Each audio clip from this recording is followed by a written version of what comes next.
There is a certain kind of person who can sit in a room full of people and still feel like the only one who is truly awake. Not superior, not inferior, just wired differently. Like they are watching a film that everyone else seems to be living inside of. And no matter how many times they try to push through the screen, something pulls them back into the stillness, back into themselves, back into a kind of solitude that the world has spent years insisting is something to be fixed. This video isn't meant for everyone. If your social calendar stays packed, your group chat never goes quiet, and your weekends are always full, this probably won't hit the way it's supposed to. But if you've ever held your phone in your hand, scrolled through a list of names, and felt truly nothing, not sadness, not longing, just a quiet awareness that none of those names really reach you, then stay with this. Because what you're about to hear could be the first honest answer you've ever gotten for something you've been carrying silently for a long time. Most people assume that having only a few friends means something went wrong somewhere. That along the way, you failed some unspoken social test everyone else seemed to pass without even trying. You were too sensitive, too intense, too much, or somehow never quite enough. The world gave you a ruler that measured friendships like trophies. And by that standard, you always seemed to fall short. But the hardest part was never the loneliness itself. The hardest part was the story you began telling yourself about what that loneliness meant. Here's what nobody ever tells you. There's a specific psychological type, rare, exact, and widely misread, that almost always ends up with a small circle of friends. Not because of failure, not because of fear, but because of the very way they're built to experience other people. And once you understand that inner wiring, everything shifts. Not just how you view your social world, but how you view yourself. Empaths feel life on a frequency most people never tune into.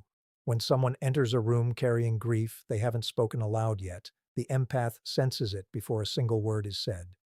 When a conversation slides from real to rehearsed, when a voice turns just slightly hollow, the empath catches that exact shift, not through logic, but through the body, like a change in air pressure. This isn't just a figure of speech. Studies in social neuroscience have repeatedly shown that highly sensitive people process emotional information more deeply, more completely, and through more regions of the brain than most others. They aren't imagining what they sense. They're picking up more signal than everyone else in the room. Now consider what that actually means socially.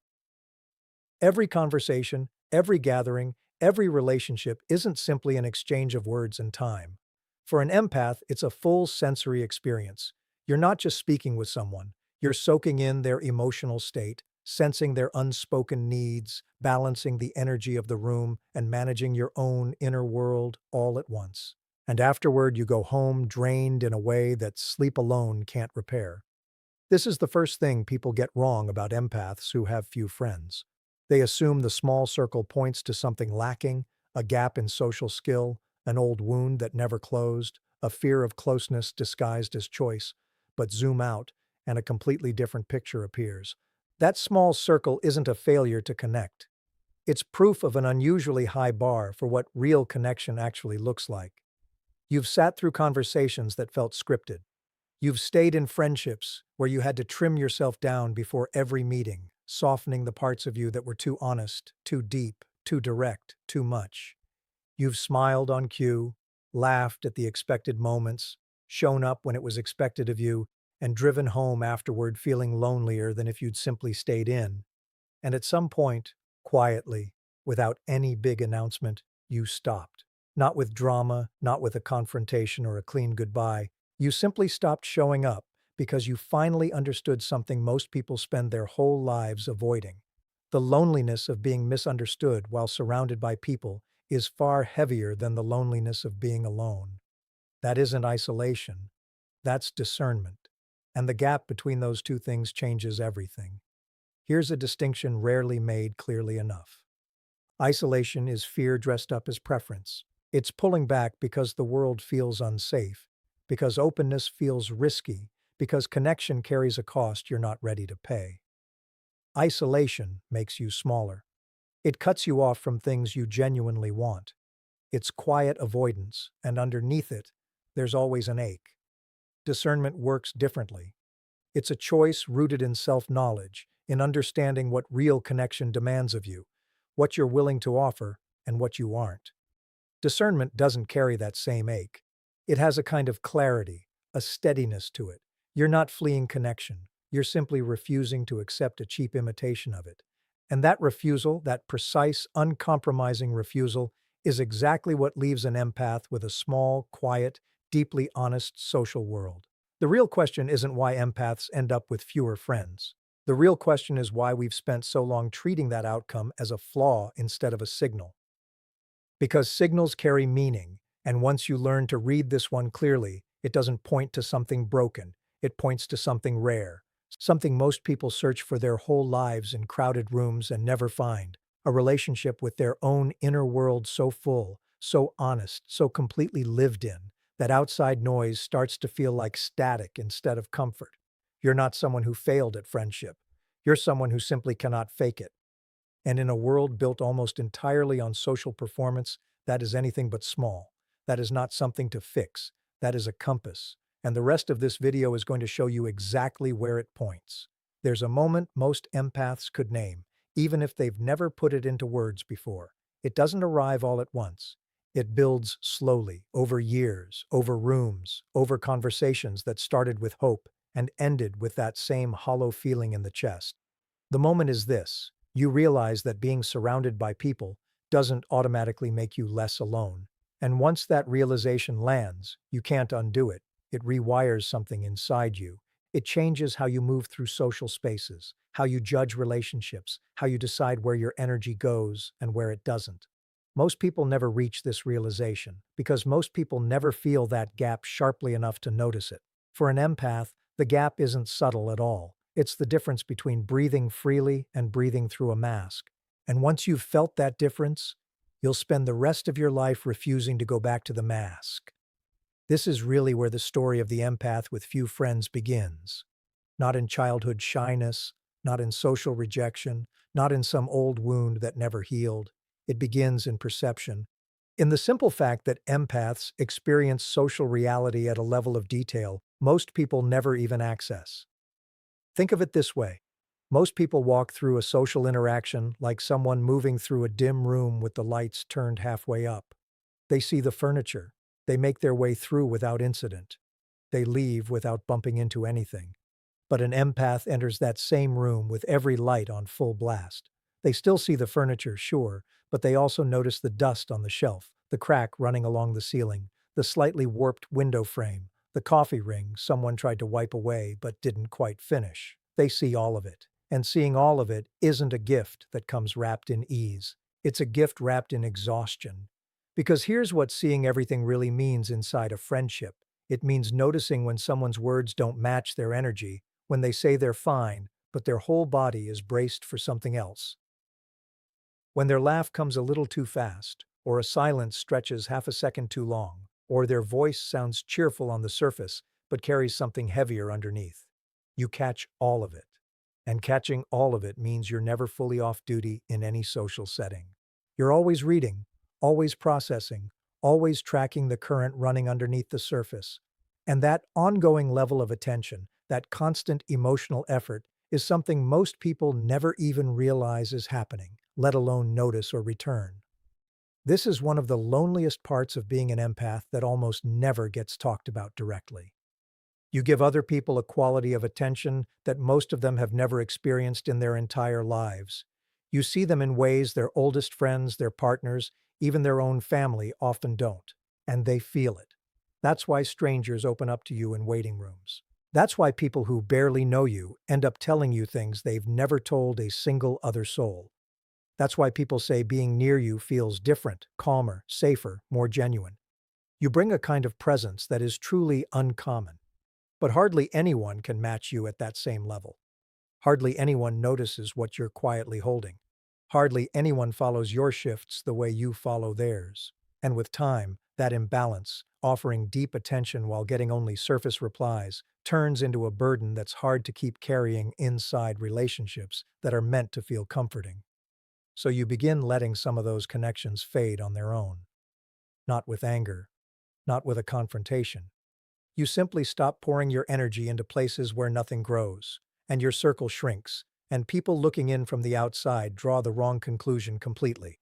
The wrong conclusion goes like this: that you're distant, that you're hard to deal with, that your standards are too high, that you expect too much and give too little, or that deep down you're just scared of letting people in.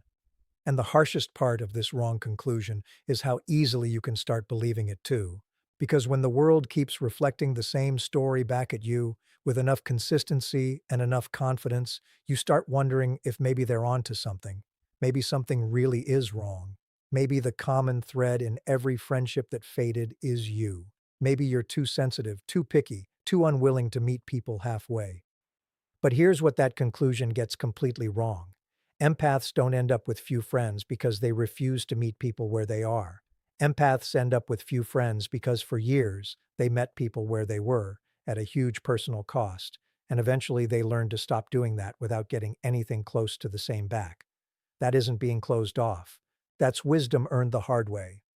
That's the kind of understanding that only comes from living through enough one-sided connections to finally recognize the pattern. And recognizing a pattern isn't the same thing as giving up on people. It's refusing to let them erase you.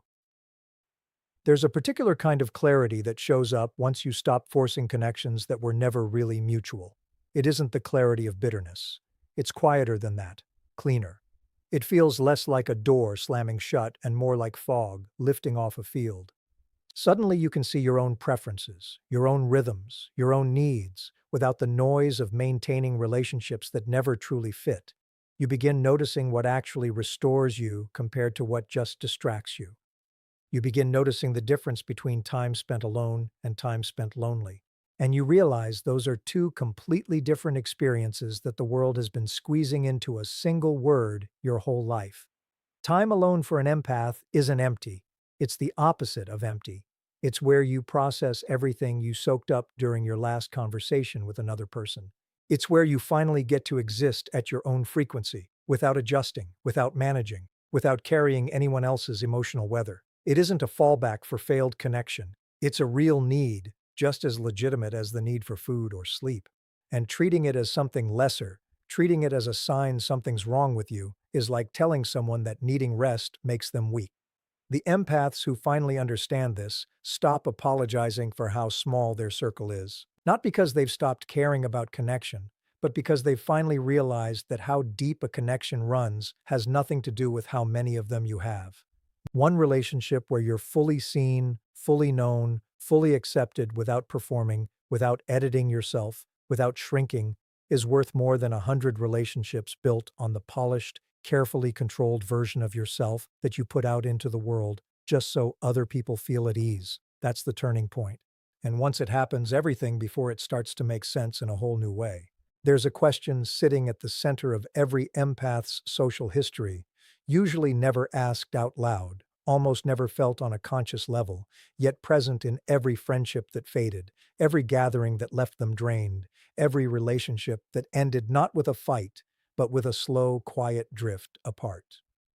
The question isn't, why do I have so few friends? That's just the surface question. The one underneath it, the one that actually carries real weight, is this: why does being truly known feel so rare when I'm someone who works so hard to know other people? That gap between how deeply you see others and how rarely others see you with that same depth, that's the real wound behind an empath's social experience. And until it's named clearly and honestly, it keeps getting mistaken for a personal flaw rather than what it actually is, a structural mismatch between how you experience connection and how most of the world is set up to offer it. Connection for most people runs along a horizontal line. It's built through shared activities, shared time, shared history. You attend the same school, work in the same office, grow up in the same neighborhood, and over time, through closeness and repetition, something that functions like closeness starts to form. It's real in its own way. It serves a purpose. It gives people a sense of belonging, a social identity, a network of familiar faces. But it's built mostly on the surface, on what you do together, where you go together, what you have in common outwardly. And for a lot of people, that's enough. For a lot of people, that horizontal connection is exactly what friendship means, what it feels like, what it's supposed to be. For an empath, horizontal connection was never enough. not even close. Even back as a child, before you had words for it, closeness alone never satisfied you. You wanted to know what people actually thought once they stopped performing. You wanted the conversation that started after the polished version ended. You wanted to sit with someone inside their uncertainty, their doubt, their unresolved questions, not because pain drew you in, but because that was where you could feel the realness of another human being. That was where connection stopped being a social exchange and became something genuine. You were always reaching for a vertical kind of connection, one that goes downward instead of sideways, into depth instead of across the surface. And the world simply isn't built for that. The world is built for horizontal connection. Its social scripts, its small talk, its gatherings and group chats and social media feeds, all of it is designed for breadth, not depth, for managing appearances, not uncovering truth, for staying comfortable, not getting real. And every time you tried to go deeper in a space made to stay shallow, you hit the same invisible wall. People would pull back, switch subjects, laugh it off, brush it aside, steer things towards something safer, and you'd feel that redirect in your body like a small door closing. You'd smile, adjust, and quietly file away another piece of evidence about that person's capacity for depth. And without making any scene, you'd move them to a different place in your internal map of the world. This isn't coldness. This isn't judgment. This is an empath learning, through years of gathered evidence, who can actually hold real weight and who can't. Who can sit with an honest question and who needs to dodge it. Who shows up the same in the dark as they do in the light, and who only exists in the comfortable middle ground. You aren't ranking people. You're reading them. And what you've read over and over again is that genuine vertical connection is rare, not because people are bad, but because depth demands a kind of courage and self-awareness that most people have never been asked to build. So what happens to an empath who keeps reaching for depth in a world that keeps offering only surface? One of two things happens. Either they wear themselves out performing horizontal connection, showing up, fitting in, saying the right things, holding on to relationships that feel like wearing shoes 2 sizes too small, or they stop. They pull back. They narrow their circle down to the people who have actually proven they can go deep, and they let the rest quietly slip away. And from the outside, that second choice looks like withdrawal. It looks like social failure. It looks like someone who gave up, or someone who never really tried, or someone who thinks they're above everyone else and can't be bothered. From the inside, it feels like finally being able to breathe. That's the contrast that almost never gets talked about when people discuss empaths and friendship, the contrast between how the choice appears and how it actually feels. Because if you only look at it from the outside, an empath with few friends seems to be missing something, seems smaller, less connected, less complete. But if you step inside that experience, if you actually feel what it's like to stop holding on to connections that were costing you pieces of yourself, the picture looks completely different. There's relief, there's space, there's a kind of internal quiet that's almost impossible to explain to someone who's never carried the weight of a social life that never quite fit. And in that space, something important starts to happen. The empath begins to hear themselves again. Not the polished version, not the managed, adjusted, socially smoothed out version they put out into the world so other people feel at ease. The real version, the one with opinions that are a little too honest, observations that cut a little too close, feelings that go deeper than most conversations know how to handle, the one that has been sitting quietly in the background while the performance version dealt with all the social duties.